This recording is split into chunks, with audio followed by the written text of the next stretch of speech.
heard so many songs this morning that remind me of Sheldon. Will I be able to stand at all, or will I fall to my knees? Will I be able to speak at all, or will I just stand there in awe? You know, and then this last song, I'm not who I used to be. Thank God we're not who we used to be. Amen. And I don't know if you noticed what I've been doing the last couple of weeks. I've been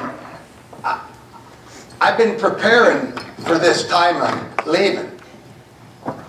And when I gave you the message, you are the weapon, what I'm doing, I'm putting ammo in your bandoleros. And I want you to have lots of ammo when you leave here. Because some of you are going back to a place where you're not going to have the encouragement of a church body. You're going to go to a dry and thirsty summer. And I wanted to fill you up. And the first message in this arsenal was your first... That it's not making sense when I say your first arsenal, but that's the only way I know how to say it, was the joy. Okay? Today, we're going to do another one, and maybe next week another one. But in Psalms 103, it says this: Praise the Lord, O my soul, all my inmost being, praise His holy name. Praise the Lord, O my soul. And this is what He says. If you want to get out your pencil or highlighter, there's a couple of words in here that you'll want to remember. It says this: Praise the Lord, O my soul, and forget not all His benefits, all His promises. That little word all is the only one that I want you to circle or highlight. There's some 888 promises directly relevant to you and I. Not to Old Testament people, not the shepherds out on the desert, although they are all included. I'm talking to you and I. It's promises that we can stick in our cartridge belt, in our ammo belt. It's an arsenal. And he says this: Forget not all the benefits and promises of God, who forgives, here's another, that little word, all your sins. Now, I want to ask you before I go on to the next one. Does He really forgive all your sins? Yes. Okay. Otherwise, He couldn't say, like we read about a couple of weeks ago, that we have been sanctified, we've been justified, just as if we had never sinned. Or He could not say we are holy, blameless, and beyond reproach.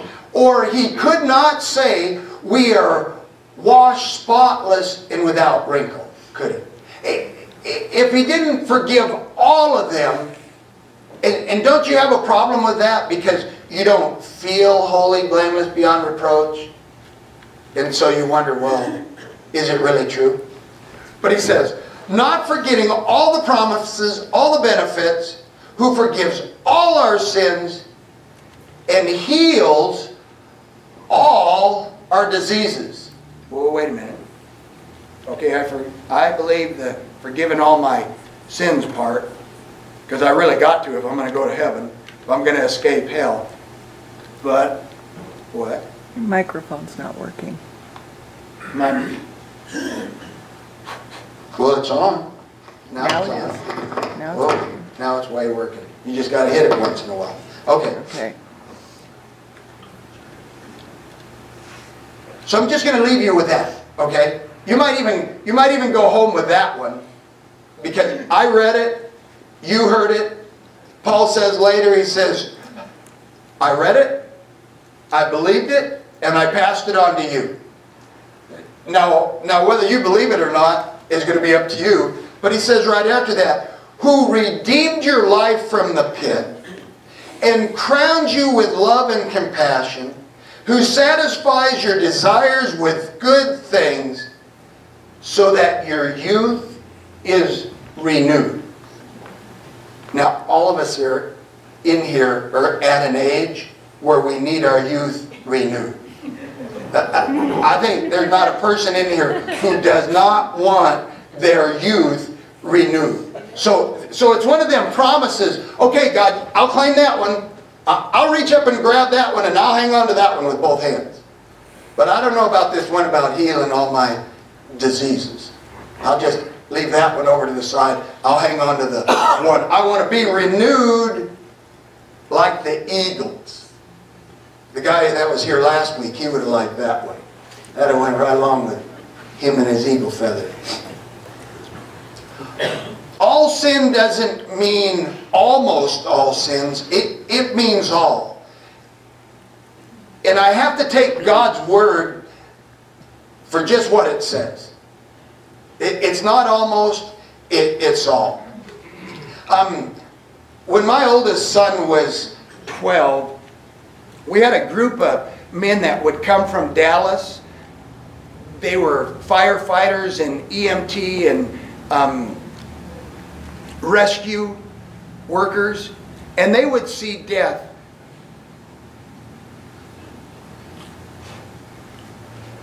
I don't know what. It's a short in your unit there. Huh? Don't be talking about my... Okay. Boy, did that take my mind into left field. Where was I? Firefighters. Firefighters from Dallas. There. There. They'd see death at least 4 times a day, 6 times a day. Fires, suicides, murders, terrible accidents, whatever. They had to get out of Dallas. So we'd take them, and we'd take them up into the wilderness of Wyoming. And it's like a 6-hour horse ride, and we'd go up to Soapstone and into Simpson Lake, up through Jakey's Fork, and we'd trout fish with them. And we'd normally do this in September before elk hunting, before the really cold weather. And it was a good place for me to start my son out, so I took him and I said, I want you to help me wrangler. You're going to make sure the horses have water, that they have grass, and you're going to help me around camp. You might have to collect some firewood and help me take care of these men. And so we went, and we were there for enough days. They were getting altitude sickness. They were getting tired of fish, and I could see the weather starting to change, and it was like a little early for... Normally we don't have a blizzard that early, but you could just feel the north wind just drop in temperature. And this morning we woke up and it was starting to rain, the temperature was dropping, and I'm thinking, man, this doesn't feel good. Because when these first blizzards come, they come so wet. Normally they soak you first, then the temperature drops and it just freezes you. And you got to have shelter. You just got to have a tent with a wood stove in it so you can dry out. And we all voted. We said, we think we ought to pack up and get out of here. We think we got just enough time. Take us a couple hours, pack up camp, do the pack horses, get out of here and get back to the trucks. Well, once you're committed to that, I mean, once the tents are down, you're kind of committed to that. Once they're all wet, we were all saddled up. We were headed out the mountain, and we were down in Jakey's Fork, a deep part of the canyon, before you come up on top of Wiskey Mountain. Now, Wiskey Mountain's a bald mountain where all the bighorn sheep are, and let me see, if it takes you an hour and a half to get across there, a horse walks 3 to 6 miles. I mean, it's 6 miles across the top of this. That's a pretty far distance to lose eyesight. But when we come up out of Jakey's Fork, the blizzard hit. We were down in the trees, so we didn't really know the severity of it till we broke up out of the trees and were up on and thank God the wind was at our back, because we couldn't even keep our eyes open. It was such a whiteout. We were so unprepared. We were just squinting, and you put up our collars and pulled our hats down, and you're just hunkered on your saddle thing. Oh God, get us out of here. And as the leader, I'm thinking, whoa, maybe I should just go back into the trees and unpack, set up the tent and the stoves. And I'm thinking, man, that's going to take 2 hours to do that. Then God, in 2 hours we can be at the truck. I know we can be at the truck. And so I'm already having, this kind of, God, what's a smart thing for me to do? Now, I didn't tell you I was riding Spirit. Spirit's my old horse that I did everything on. I told you about the bus holdups when we were Indians, and we roped and we elk hunted, and Spirit was just kind of my long time pal. We swam the river together. I mean, we did everything together. So I'm riding Spirit. My son's behind me. I'm keeping him kind of close, and all these firemen are trailed out behind us. And we're just hunkered down like this, and I hear my son say, I think my dad is lost. And I'm thinking, God, why in the heck would he say that? I mean, I've never been lost. I mean, he never knows I've ever been lost. But it just put this seed of doubt into me. Oh, God, are we going to be like, what's this Passover here in California where everybody died? Donner Pass. I said, yeah, then my mind started thinking, oh, is this going to be like the Donner Pass? Now it'll be Walton Pass on Wiskey Mountain where old dummy took them all out in a blizzard and froze them, and they'll find us as statues. And I'm thinking, no, my horse has been on this trail before. He knows it. Now you got to know something about the trailhead coming up the other side of Wiskey Mountain. You have got to hit that trailhead dead center. And so my mind starts thinking, if I get anxious to get out of this wind and out of this blizzard and out of this whiteout, if I don't see it correctly and I drop off too soon, I'll drop off right on top of the glaciers above the lakes. But if I'm too cautious and I wait too long, I'll end up right above the cliffs. I'm thinking, oh God. The only thing I can do is trust this horse and trust you. And as the words of my son are in the background, I think my dad is lost. I give my horse the reins and I said, Spirit, take us home. And I trusted my horse. And it's an amazing thing. I mean, when you can't even open your eyes, when the sleet and the snow and everything just pelting you, and you're just taking it, and all of a sudden you can open your eyes and you're on the trail. See, going across Wiskey Mountain, that 6 miles, everybody meanders out, packed trails, and some guys don't even tie their horses head to tail. They just trust them to follow, and so they meander out, and you'll lose a trail for a long time. And you just keep going across that mountain, and then eventually you'll run into it again. But this is why the psalmist cautioned us not to forget all the promises of God. He says, don't forget there's going to come a day you're going to be in a blizzard. You're going to be in a whiteout. You're not going to be able to see. And you're going to need to recall the promises of God where God came through for you. And you're going to need to know, I can trust. I can stand. I can put my dog stick in the ground and stand because it is God who is able to make me stand. It was the Old Testament God that led the people through the wilderness, just like Spirit did us. But He's going to do something better now. He's going to start, we're going to see this next week. He's starting a new covenant, a new promise to you personally. He's starting a whole new relationship. See, God led Moses, and Moses led the people. Kind of like you think what's happening here.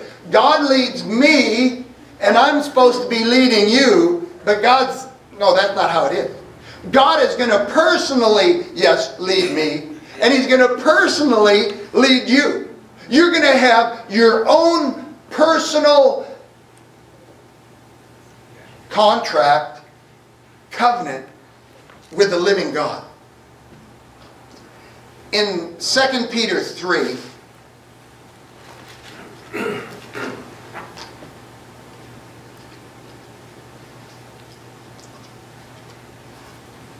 I love it when they say it this way.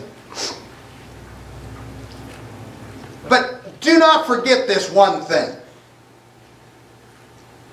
He's saying, don't let this one fact escape your attention, your notice. He's like Jamie when she wants to talk to me. She's saying, pay attention now. Focus. This is my wife. Focus right here. This is what he's saying. He's saying, focus right here. Because with the Lord, one day is as 1,000 years, and 1,000 years is as one day. And this is what the point he's making. The Lord is not slow concerning his promises. You know the ones we read back in Psalms where it says, don't forget all the promises of God? He's saying, God's not slow concerning any one of those promises. It says, he is not a laggard or falling behind. He's not gradual or inactive. He's not delaying or postponing. He's not drowsy or lethargic. As a matter of fact, the Bible says that he runs to us. If he sees our attention, our faith, our trust is on his promises, it says that the prodigal son's father, when he saw him coming from afar off, he ran to the son. He ran to the prodigal. That was Jesus telling us the story about his father so that we would know how serious his father is about his promises to you. He's not willing that one of those promises be neglected, ignored. And he goes on to say here, he's not willing, he's not wishing, let me read it out of the Bible, not wanting any one of you to perish. But he's not just not wanting you to perish.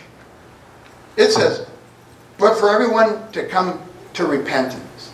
Now I know that sounds like a real churchy word, repentance. Let me just read the definition.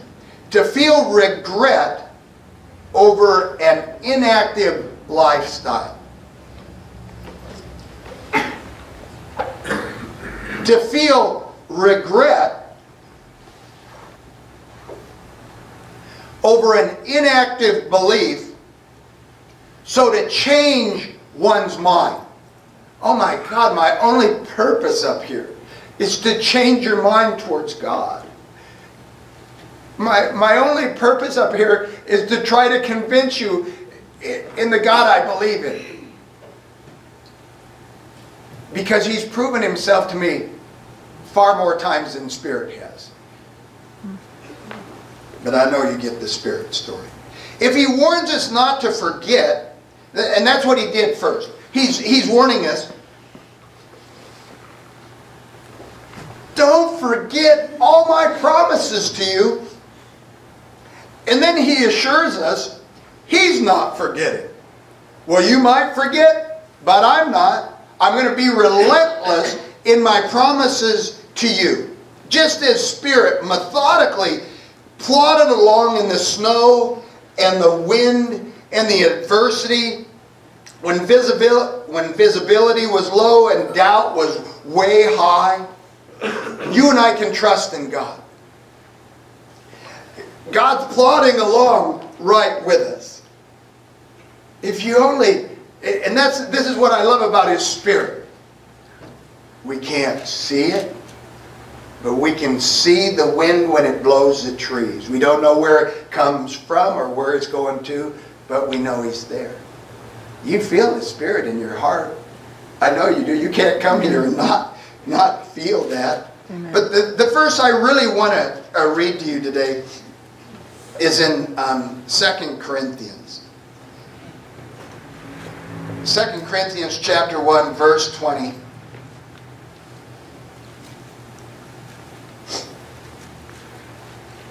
I don't want to lose my place, but I'm having shadows. But as surely as God is faithful. Our message to you is not yes and no. For the Son of God, Jesus Christ, who was preached among you, by me, Paul, and Silas, and Timothy, was not yes and no. But in Christ, it has always been yes. Now what I'm going to try to do is, in my simple, everyday, common cowboy West Walton way, show you the depth of this yes.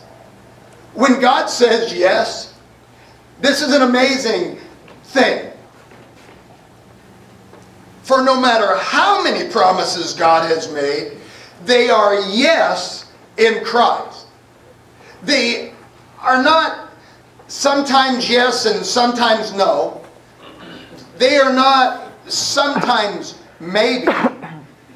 They are not sometimes. They are yes. When God, your Creator, makes you a promise, it has always been yes. It's you and I who doubt. It's you and I who listen to the Cody that says, I think God's lost. God's not lost. Let me tell you.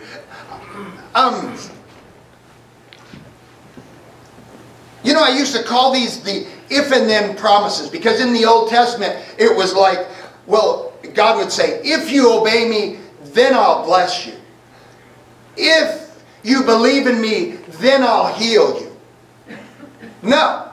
All his promises are yes, because God's the one making the promises, and they're not relying on your and my character, our ability, or anything. The promises of God rely on the nature of God Himself. And the sooner that we realize that, and we take ourselves out of the picture and realize it's just the character of God that we're trusting in. It says that He puts His yes, the very yes of God, He says He puts in you and I through His Spirit. Okay, you've got to grasp, we have Father, the Son Jesus, and His Holy Spirit. Okay? I know you get that much. But He's saying, no. I'm putting my Holy Spirit in you, and He's the yes of every one of my promises. Jesus came to fulfill all of them, and now I'm going to put them in you through my Spirit. I love what it says. Excuse me. I never told you this week. If some of you had a problem getting a hold of Bobby and I, we were just knocked out this week. I went and saw a person in the hospital, and I think I caught some stuff that was there, and then I went and got Bobby and brought her home, but anyway, we're good now. We're good now. Sorry I coughed into the microphone. Whatever God has promised gets stamped with the yes of Jesus. And it's in Him. This is what we preach. We pray the great amen. God's yes and our yes together, gloriously evident. God affirms us, making us a sure thing in Christ by putting His yes within us by His Spirit. Now, in the NIV right after that, He says, He anointed us. He set His seal of ownership on us. It's like He branded us. You and I are branded. And then He says He put His Spirit in our hearts as a deposit and a guarantee for what is to come. All these promises are intended to bring something out in you. What's that song we just sang? I'm not like I used to be. I'm taking these promises, and even if it's acknowledging one or two of them at a time, processing it, it becomes yes. In my very spirit, in my very heart, in my very soul, and it changes you from the inside out.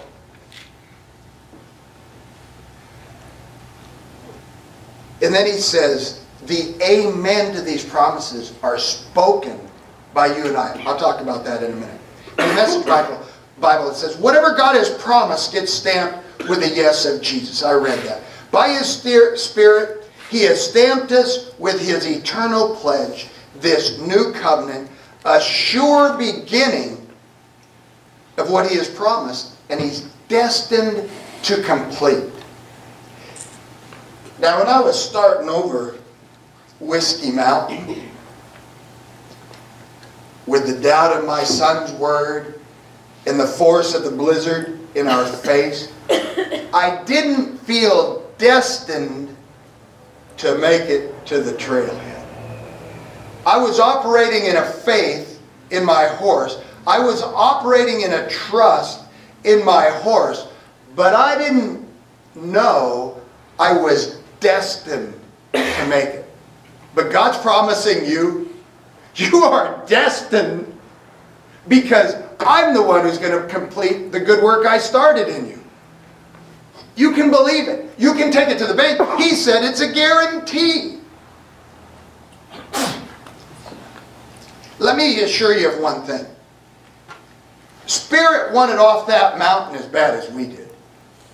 He felt that cold northern wind going up his tail and coming around him. And he wanted that trailer as bad as we did. So he focused all his memory cells to remember where that trailhead was. All the life experiences went into that moment to prove himself trustworthy that day. And this is what God is saying. Remember all my promises. Remember all my benefits. I will not disappoint you. I will not let you down. You will not be sorry that you believed in my promises. God promises, and He promises Himself trustworthy, and this new covenant is to finish the good work He started. You are destined to completion, so why do we keep doubting? Why do we keep, when He says, I will heal all your diseases, why don't we press in to claim it? Why do we want to turn back to the safety of the woods down in Jakey's Fork when we can press on? Why did Peter, after Jesus was crucified and was buried, why did Peter go back to fishing? He just went back to the thing he knew he could do it himself. He just went back to the thing that his flesh was comfortable with. And he's about to learn about this new covenant that happened on Resurrection Day, when Jesus had victory over victory and power over sin and death, and said, now I'm going to give that to you. I'm going to put that in your hearts. I'm going to seal you with that, with a new promise and a new covenant. The promises of God are yes in Christ. But it says something else here. It says, they are yes in Christ, and through Him, through Christ, the Amen is spoken by us.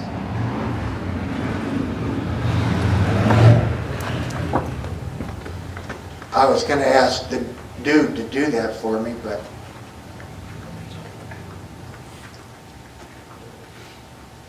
let me just say that again. For no matter how many promises God has made, they are yes in Christ. And so, through Him, the Amen is spoken by us. You and me. We are the Amen of God. We are the harmony of God that echoes out His promises. We are the voices of Christ whispering in the wind. You know, it reminds me of, you remember the movie The Three Amigos? With Steve Martin and I can't remember the other three guys, but they were breaking into a movie theater one night, I think, and And Steve Martin was up on top. The two guys were down in the street, and he's trying to get their attention without getting caught, and he's going, oh, up here, oh, over here, oh, hey guys, over here. This is like what God is doing. Somehow I got that out of this.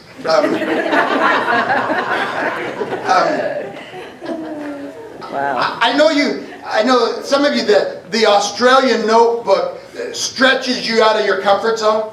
But the Australian notebook for me are the promises of God coming true. They're the promises of God. God saying, I will heal all of your diseases. And it helps me remember. I'm not going to forget. I'm not going to forget you this winter and what happened here. Susie Keelman and her daughter, was it last week that they sang? Okay, remember what the Indians said? It only takes one to stand his ground. It only took Christy, it only took one to harmonize with Susie, and they made beautiful stereo music. You are the harmonizing note with God to His lost world. You're doing a duet with God. He's saying the yes, and you're saying the amen.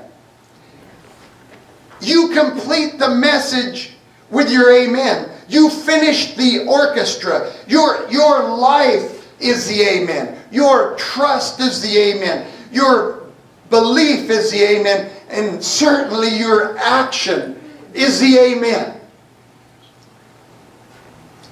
And I already, I think, made a point that in 2 Corinthians 4:13, where Paul said, I read, I believed, and then I gave it to you with the same spirit of faith. We also believe and therefore speak. You can say you believe something. Okay, this is where I'm going to try and make the rubber hit the road. This is where I'm going to try to make a profound point where I want you to hear the depth of what God is saying. You can say you believe something, but if you don't have enough faith to declare it, to speak it out, then there's something not released. It's the only thing I can find why God does it sometime and not another time. Our life speaks out the amen, the very amen of God. And I believe this. I am saying this because this is how I was raised. I'm speaking from my own experience. Our experience with God and religion, and this is why Bill and Patty are going to go to Poland. It's so tainted with no. We never hear the yes of God. Nobody ever told me that it was always yes. It always has been yes. And I'm the only one that carries the no. I'm the only one that carries the doubt. Never quite making it across Wiskey Mountain. Never quite attaining to the truth. I mean the whole truth. And I'm tired of that. I've said this probably every Sunday that I've been here this winter, to where you're just sick of hearing me say, I'm tired of generic religion. I'm just not putting up with it anymore. I'm just through with no. Especially when He says yes. Amen. So, this is just bothering me to no end. So, Jeannie, would you trust me? She said she's leaving this week. Would you come up here? I'm going to ask you to do something. Would you trust me to come up here? Yes. Thank you. You're what a woman. What a cowgirl woman. What a cowgirl up, no afraid, no doubt, cowgirl woman. And on your way, Sheldon, will you come with her? Okay, I'm going to ask this. There is a difference between believing God can and knowing that He will. That is precious. You two are precious. And you've been in my church all winter. And I can't have you go home with a tumor still behind your eye. And I can't go home without you speaking. Bobby, would you come here a minute if you can? Okay, I'm speaking something. I'm going to just speak, not my words.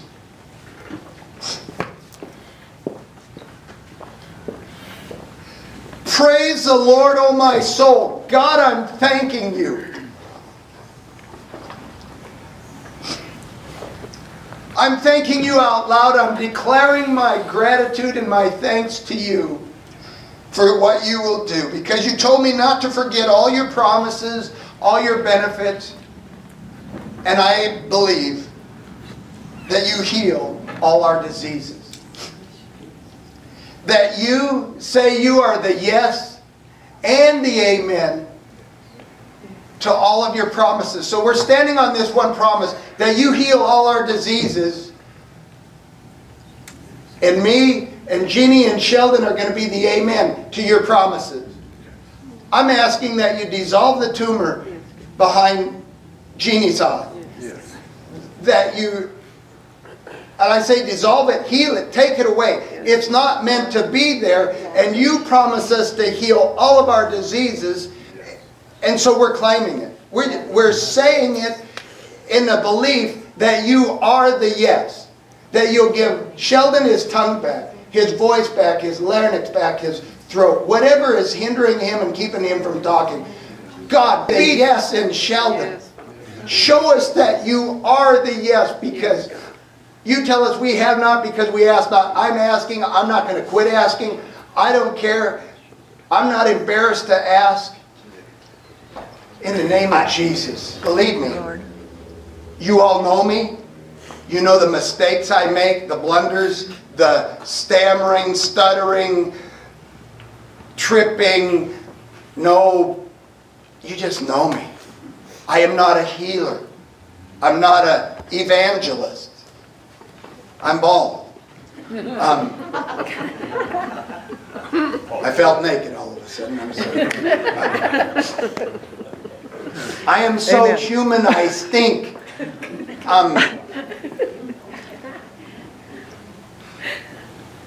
Jesus and the apostles did a lot of healings where it wasn't an instant miracle. But when Jesus cleansed the lepers, they were being healed as they walked away. And only one came back to thank him. He would tell people to pick up their mats and go home. And they would be healed while they were doing something. They would be healed while they were going to the pool of Siloam. We're not putting God in a box. We're letting God out of the box. So I don't care if He does it now or after lunch or tonight or tomorrow. But Jeannie, I'm claiming that you go home and you drive your truck home to Washington with your right eye. Amen. And Sheldon, that you can call me on your cell phone and you can give me your progress reports. And I'll be able to understand it. It's just not right that we as believers in God are just sitting and doubting. I can't do it anymore. Oh my gosh. Father, in the name of Jesus, we read your word, we believed it, and we proclaimed it. Amen.